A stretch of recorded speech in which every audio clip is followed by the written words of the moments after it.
Porté au nu il y a peu par une corde de journalistes qui le surnommaient El Guapo, le beau. Ça, c'était avant. En effet, Pedro Sánchez perd de sa superbe au fil des jours et met son pays dans l'embarras.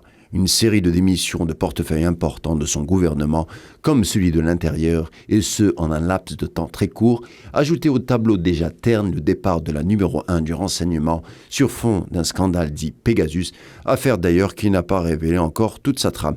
Au fond, disons-le nettement, la politique intérieure de l'Espagne se lézarde. Le concentré de mots, selon les administrés espagnols, porterait un nom: Pedro Sánchez.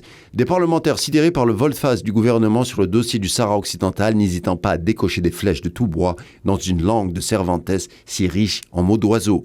Voyou ayant rendu le pays la risée de la terre, selon le parlementaire Sergio Arrayas.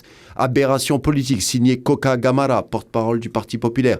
Danger public, selon la responsable Inés Arrimadas du parti Ciudadanos.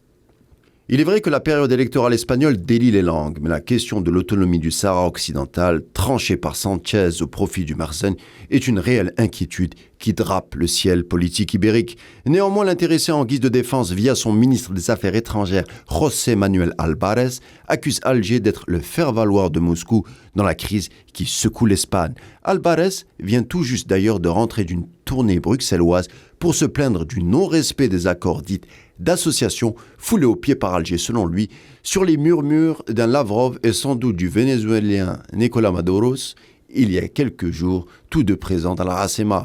Le but de Moscou étant de briser l'Union européenne par le sud en opposant l'Italie et l'Espagne dû à l'oscillation du gaz algérien, d'après le numéro 1 de la diplomatie espagnole.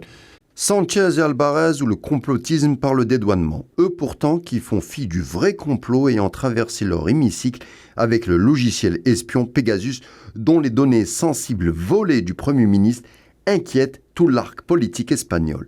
Que nenni!